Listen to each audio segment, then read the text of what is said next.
My name is Alexandra Hayes, and by the time I hit 30, I thought I had family all figured out. I grew up under the iron shadow of a decorated Army general. My father, Colonel Marcus Hayes.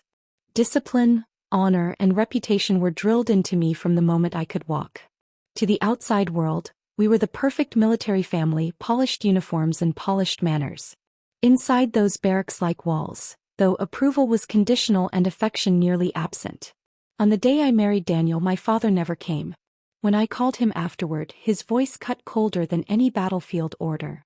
You've chosen a plumber over your duty. Don't expect me to be embarrassed standing beside you. He had no idea what was coming. The photo I sent him later that night would have his phone lighting up with desperate calls. But before I explain what that picture revealed, let me know where you're tuning in from, and hit subscribe so you don't miss the rest of this story. I was raised in a household where medals outshined emotions. Our home, a sprawling military estate near Arlington, looked like a monument to order. Father's name carried weight in Washington, and his career was the family's pride. From the outside it seemed I had been given everything. From the inside it felt like nothing I did was ever good enough. I was the eldest and the comparisons never stopped. My younger brother, Thomas, seemed to be everything my father wanted in a soldier's son. Confident, charming, able to slip into any room with ease. Look at how Thomas carries himself, Father would say at military banquets. That's how you earn respect. I tried, God knows I tried. When I came home in 3rd grade with straight A's, I placed the report card neatly on his desk, waiting for praise. He barely glanced at it. Expected. Dismissed. A week later, Thomas brought home B's and C's, and Father clapped him on the shoulder and took him out for steak. At least he's got the right attitude, he said. That pattern never stopped. For my 16th birthday, I got a handshake and a plain envelope with a $50 bill. When Thomas turned 16, he received a brand new Jeep Wrangler parked in the driveway with a bow on the hood. Father's explanation? Your brother needs a vehicle to take charge, to lead. You, Alex, you're always buried in books. You don't need one. And it was true, I was buried in books. I found more peace in strategy manuals and history than in the shallow cocktail hours where my father paraded us like his recruits. I excelled anyway. High school valedictorian, full scholarship to Georgetown's School of Foreign Service. Father attended my graduation but left before my speech, checking his watch and muttering, "The Pentagon dinner won't wait." College only widened the divide. Despite his income and rank, he insisted I take out loans and work part-time. You need to learn the value of struggle, he barked. Meanwhile, Thomas attended West Point on Father's connections, his every expense covered. When my laptop broke junior year, I saved for months to buy a used replacement. That same semester, Thomas mentioned in passing that he needed one, and by evening Father had ordered him the latest military-grade model. He'll be leading men one day. He can't be under-equipped, Father told me flatly. By senior year I'd stopped trying to impress him. I graduated summa cum laude, secured a post with a defense consulting firm, and rented a small apartment in D.C. It wasn't glamorous, but every inch of it was mine. My hard work, my independence. Father never acknowledged it, but I didn't care anymore. My worth was no longer measured in his medals. And then on a stormy April afternoon, fate knocked, literally, at my flooded apartment door. My bathroom pipe had burst, water pouring through the floorboards. I called an emergency number, praying someone would come before my place was ruined. 50 minutes later, a tall man with steady eyes and a quiet confidence showed up, toolbox in hand. "Daniel Carter," he said, offering a reassuring grin. "Heard you've got yourself a water disaster." Despite the chaos, I noticed the way his voice carried calm authority, the kind that steadies you in a storm. As he cut off the main valve and got to work, we started talking. To my surprise, he wasn't just a tradesman doing a job. He was sharp, curious, and disarmingly funny. "So, what do you do when you're not fighting indoor floods?" he asked. When I explained my career in military consulting, he didn't glaze over or change the subject. Instead, he leaned in, asking thoughtful questions about global strategy and history. Within an hour, we had stumbled onto a shared love of military biographies. By the time the pipe was repaired, I felt like I had met someone rare. He handed me his card, smile tugging at the corner of his lips. "Call me if you have another plumbing emergency, or if you just want to finish that conversation about Eisenhower." I laughed, and for the first time in years I felt something spark. Our first date at a quiet coffee shop turned into a 4-hour exchange of stories, laughter, and silences that felt strangely comfortable. Daniel was unlike any man I had ever known, authentic, grounded, and entirely present. Over the next few months we built something real. Bookstores instead of nightclubs, late-night chess games instead of crowded galas. I learned he volunteered at community centers, teaching teenagers practical repair skills. In a world obsessed with rank and recognition, he was a man who simply showed up where it mattered.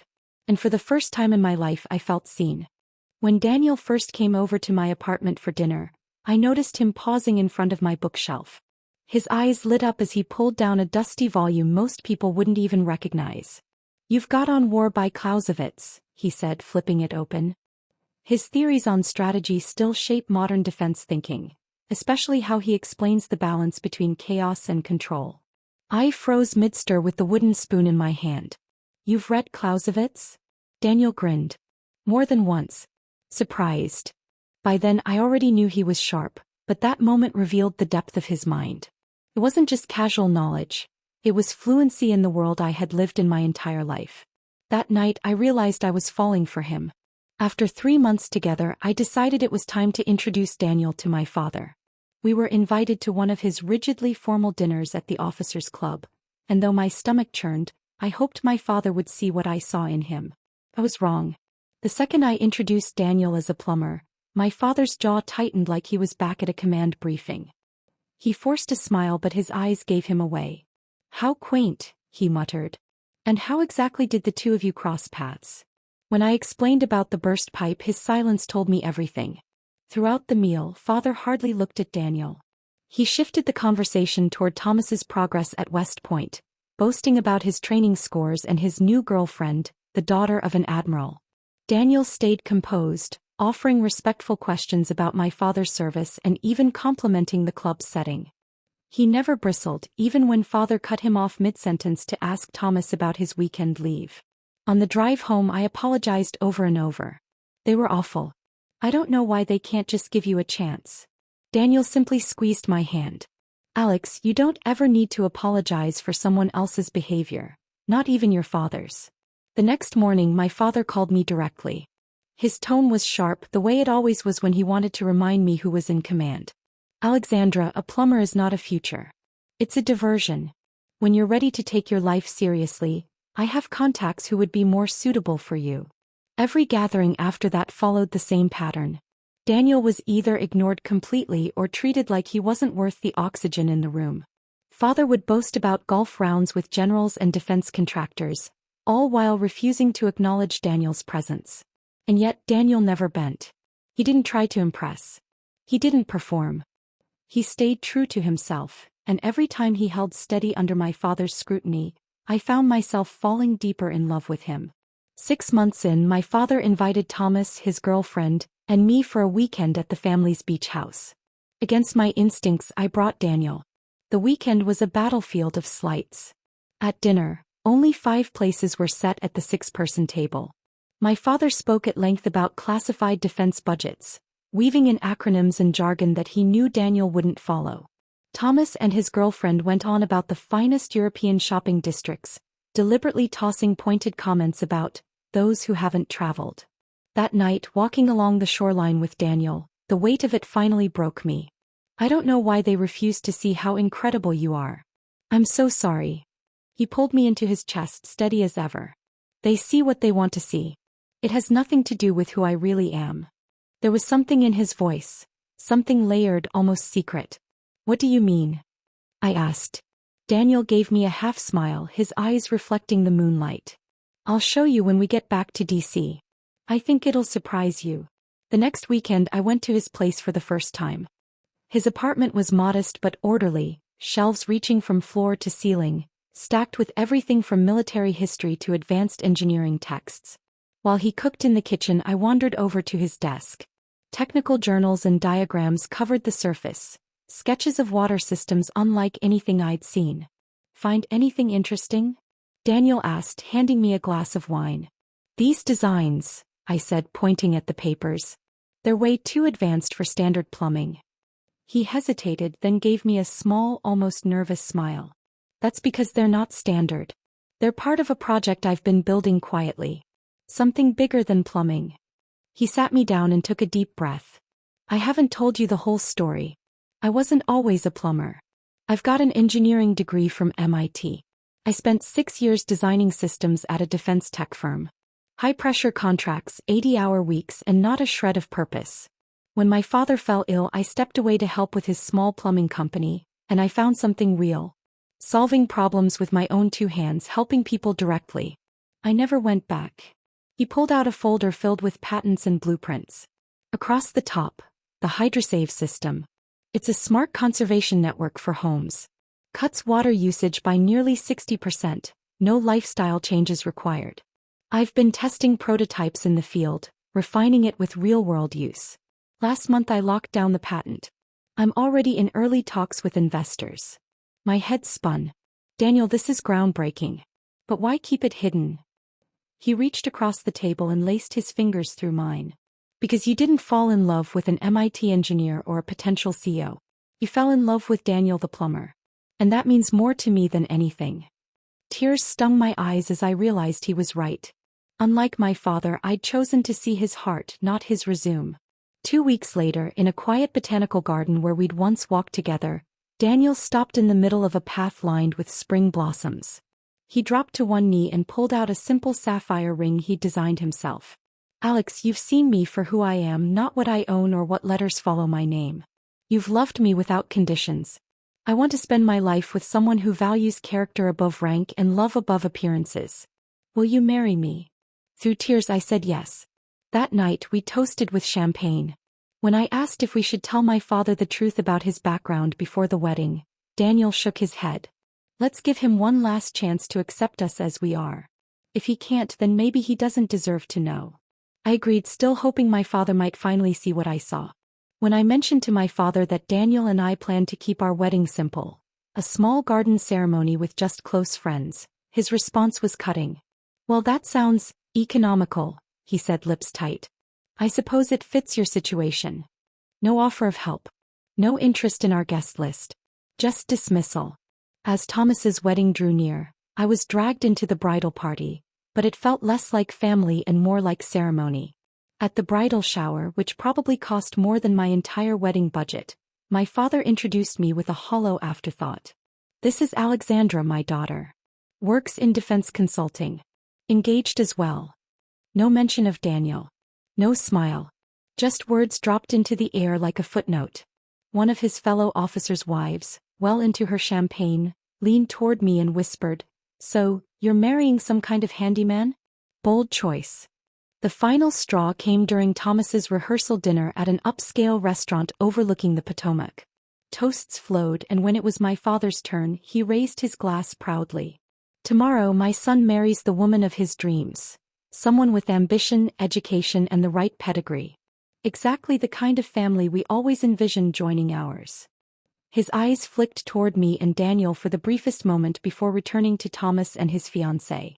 The message was as sharp as a blade. The wedding itself was a spectacle. A $20,000 gown, floral arrangements that could have bought a car, 500 guests, a military band, and fireworks over the river. Daniel stayed gracious through it all, even when relatives made snide remarks about unclogging drains, or asked if he had ever dreamed of being more than a plumber. On the drive home, my composure finally cracked. I'm so sorry you had to endure that. They were cruel. Daniel took my hand, steady as ever. Alex, I don't care about their opinion. I only care that it's hurting you. We don't need their approval, and we sure don't need their money. Our wedding will be ours. About us, not them. His words steadied me. He was right. 2 weeks later, I called my father to formally invite him to our wedding. His voice was brisk, as though he were already mid-briefing. Alexandra, I'm heading into a meeting. Can this wait? It'll only take a minute, Dad. I wanted to officially invite you to my wedding. It's Saturday, August 12th at Riverside Gardens. Ceremony starts at 4. He sighed, the sound heavy and uninterested. August 12th. We have the Children's Hospital Gala that night. Been on the calendar for months. The gala doesn't start until 7. You could attend both. Another sigh. I'll check my schedule. He never called back. When I reached out again a week later, he muttered something about conflicts and promised to try. As the day drew closer, I clung to a shred of hope. Despite everything, he was still my father. I wanted him there. The day before the wedding, I called one final time. "Dad, I just need to know if you'll be there tomorrow." His voice came cold over the line. "Alexandra, we've discussed this. I have an important meeting with foreign investors. I can't miss it. I'm sure your wedding will be fine." There was no meeting. Just another excuse. "I see," I said flatly. "If you change your mind, you know where we'll be." I hung up, strangely calm. I had given him every chance. He had made his choice. Now it was time for me to make mine. Our wedding morning dawned bright and clear. Riverside Gardens glowed with fairy lights strung along the pavilion, wildflowers in mason jars, fabric draped gently from the beams.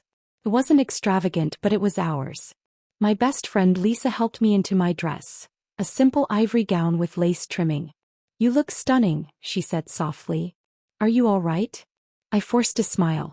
"I'm marrying the love of my life. That's all that matters." Still, I kept glancing at my phone, hoping for a last-minute message.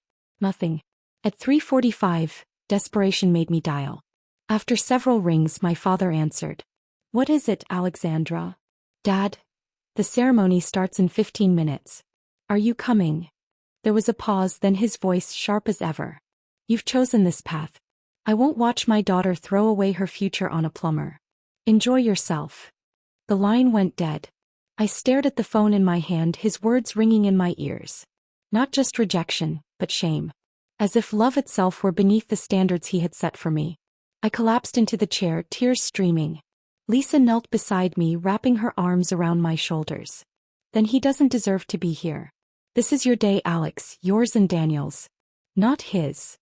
A knock came at the door. "Alex, are you all right?" Daniel's voice carried through the wood, steady but concerned. Tradition said the groom shouldn't see the bride before the ceremony. But at that moment, tradition didn't matter. "Come in," I whispered. He entered in his navy suit, saw my tears, and was at my side in an instant. Kneeling, he took my hands. "What happened?" Through sobs, I told him of my father's final rejection. Daniel listened quietly as I broke down, his expression shifting from concern to steady resolve. He cupped my hands gently. "Alex, look at me. Your father made his choice, and it's his loss. He'll miss the chance to watch his daughter marry the man who loves her without condition. He'll miss the start of a life you've built on your own terms. One day he'll regret it. But today is ours." He brushed a tear from my cheek. "So the only question is, do you still want to marry me, with or without his blessing?" I looked into his eyes, solid as stone yet soft with love. My answer was immediate. "Yes. More than anything." "Then let's not let him ruin this day," Daniel said, smiling at last. For years I had fought for my father's approval. But standing there with Daniel, I realized that chase ended now. This was the beginning of a new chapter. One written by me, not by the shadow of his rank or reputation. "Lisa," I said, turning to my best friend, "help me fix my makeup. I've got a wedding to get to." As I adjusted my veil, a familiar voice stopped me. My father's older brother, Uncle Henry, a retired Navy officer who had always treated me like family, approached with a gentle expression. "Your father called me," he said softly. "Told me he wasn't coming. Asked me to check on you." I braced for disappointment, but Uncle Henry surprised me. I told him he was making the biggest mistake of his life. "And then I asked if you'd allow me the honor of walking you down the aisle." Fresh tears spilled, but this time they were from gratitude. "I'd love that, Uncle Henry." He offered his arm. "Your Daniel is a good man. Anyone who knows him can see that." The ceremony was everything I had dreamed of. Daniel's eyes filled with tears when he saw me. Our vows carried the weight of truth, and the small gathering of friends radiated genuine warmth. There was no judgment, no cold silences, no performance for appearances, just love. At the reception, I realized I was thankful my father hadn't come. His absence meant no tension, no icy remarks to cloud the day. Instead, there was laughter, music, and joy. Daniel's parents, kind and humble people from Rhode Island, embraced me as their own. His father, who had once run the plumbing shop before Daniel took it over, beamed with pride. "I've never seen my son happier," Daniel's mother whispered to me during a quiet moment. That's all a parent should ever want. As Daniel and I shared our first dance, I felt lighter than I had in years. The chains of seeking approval had finally fallen away. No regrets, he whispered against my hair. I smiled up at him, knowing he was right. Later that night, before we left for our honeymoon, a mischievous idea struck me. I pulled out my phone and opened a photo from earlier. Daniel laughing with several of his former MIT colleagues who had attended. Behind them, a banner read, "Congratulations, Daniel Carter, CEO of Hydrosave Systems." Without hesitation, I sent the photo to my father with a short message. Thought you'd like a picture from the wedding you missed. Then I powered off my phone, took Daniel's hand, and stepped into the future. Our honeymoon was simple and perfect. Daniel had rented a quiet cabin on the shores of Lake Champlain. Days were spent hiking, reading together on the porch, or swimming in the clear water. Evenings were filled with home-cooked meals, chess matches, and conversations that swung from serious to playful without effort. On the third day, Daniel came outside, eyes bright with excitement. "It's official," he said, sitting beside me. "Vertex Capital just invested $5 million into Hydrosave.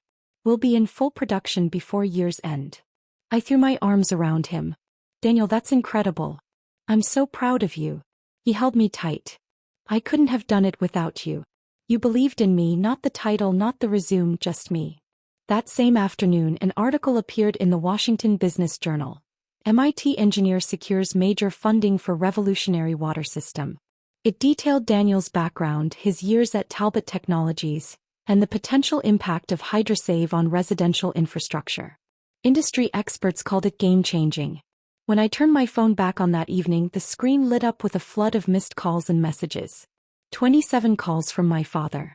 15 texts growing more desperate. "Alexandra, call me immediately. We need to talk about Daniel. Why didn't you tell us about his background? Please respond." I showed the phone to Daniel. He raised an eyebrow. "Interesting how their attitude changes now." I nodded, emotions tangled. Part of me wanted to unleash years of buried anger. Another part just felt sad that my father's narrow view of worth had blinded him to what really mattered. "What do you want to do?" Daniel asked. "Nothing," I said finally. "We're on our honeymoon. He can wait." We enjoyed the rest of our week, leaving those calls unanswered. When we returned to DC on Sunday, refreshed and ready to start married life, the flood of calls began again. Finally, I sent a curt text. "Busy with work. I'll call when I have time." The reply came almost instantly. "Dinner tonight. Harborview. 7 o'clock. It's important." I showed the message to Daniel. He smirked. "Well, that didn't take long. What do you think?" I asked. He shrugged. "Why not invite him here instead? Home field advantage." That evening, precisely at 7, there was a knock at our door. My father stood outside in full dress blues, polished and perfect as ever, holding an expensive bottle of champagne. His posture was confident, but his eyes betrayed something new, unease. "Alexandra," he said, leaning in for a stiff hug. I stepped back and joined Daniel at his side. "Come in," I said coolly, as if greeting colleagues instead of family. He entered, eyes scanning our modest apartment with a critic's precision. In his other hand he carried a gift bag. "A belated wedding present," he said, forcing a smile. "I regret missing the ceremony." I set the bag aside without looking inside. "Drink." We sat, small talk circling the weather, the honeymoon, anything but the obvious. Not a single word about the wedding he had chosen to miss.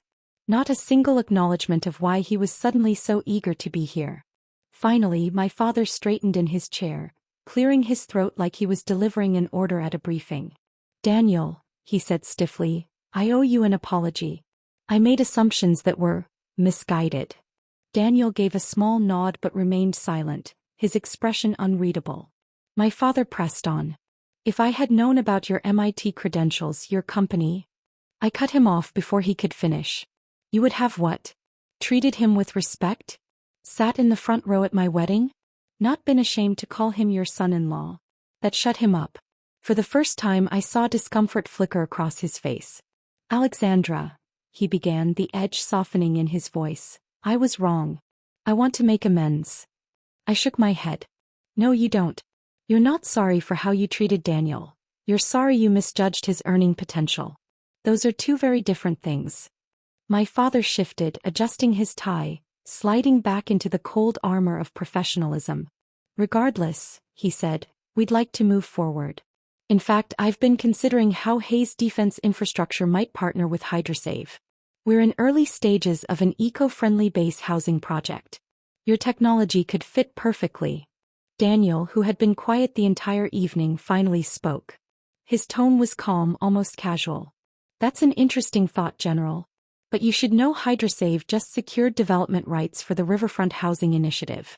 It'll be our first large-scale showcase. My father's face paled instantly. That project was one he had been chasing for years, a multi-million-dollar government contract tied to military housing redevelopment.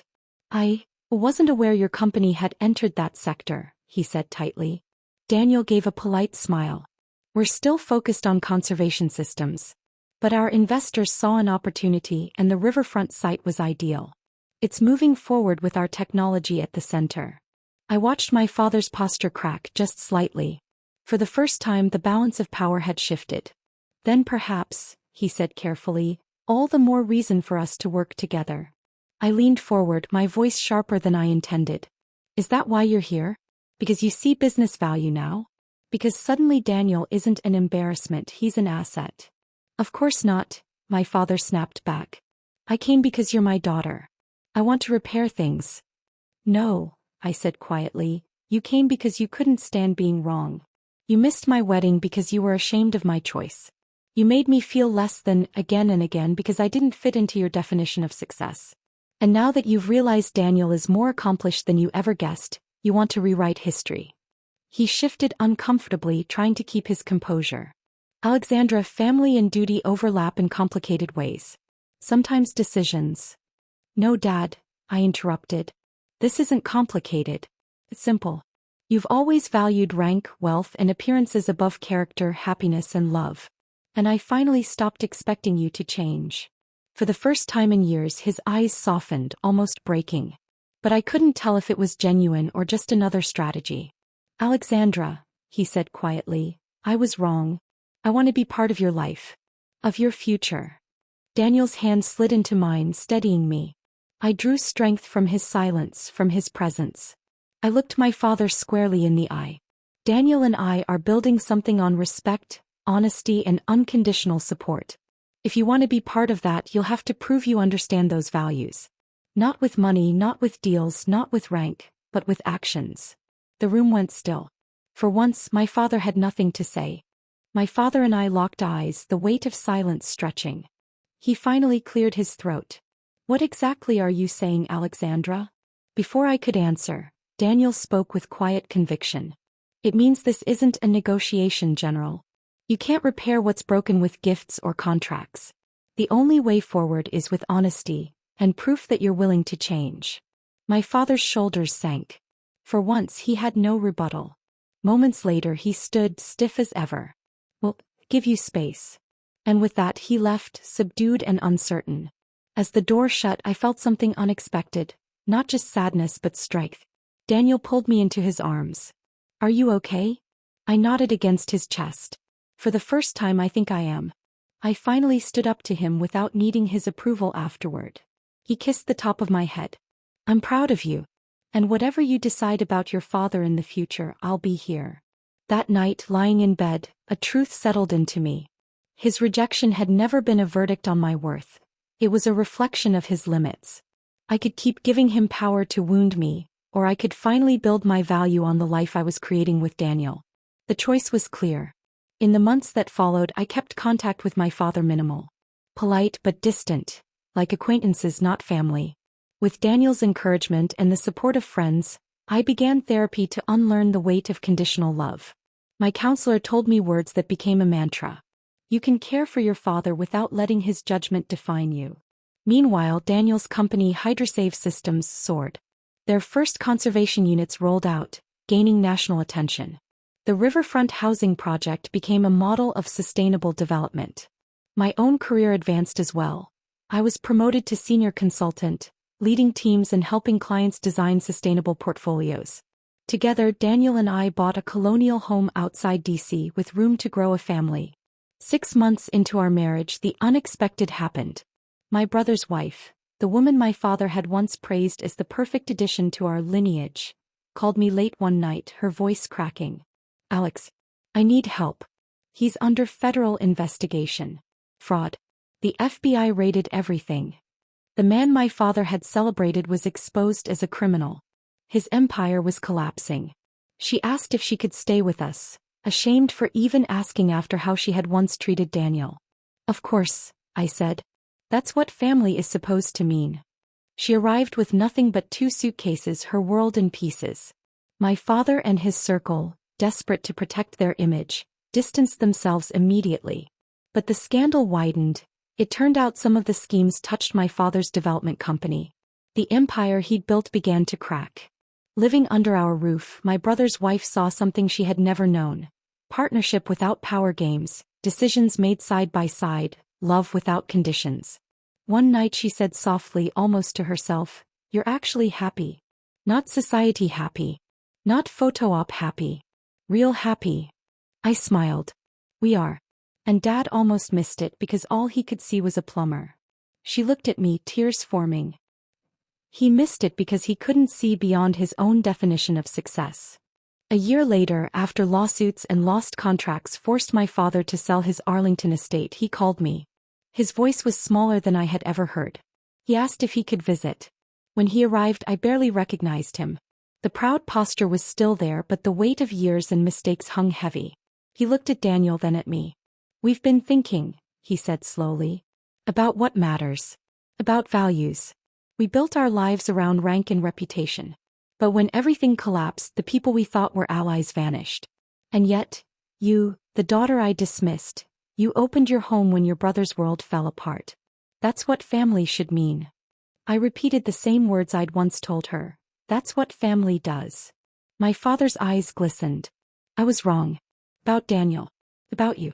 About what defines a life well lived. I don't expect forgiveness. I only ask for the chance to try." I glanced at Daniel. He gave me a small nod, strength flowing through his quiet support. "I can't promise things will ever go back to the way they were," I said carefully. "Because the old way wasn't healthy. But we can try to build something new." It wasn't easy. Old habits die hard. But with time, therapy, and effort, my father began to soften. He started valuing Daniel not for his resume but for his character.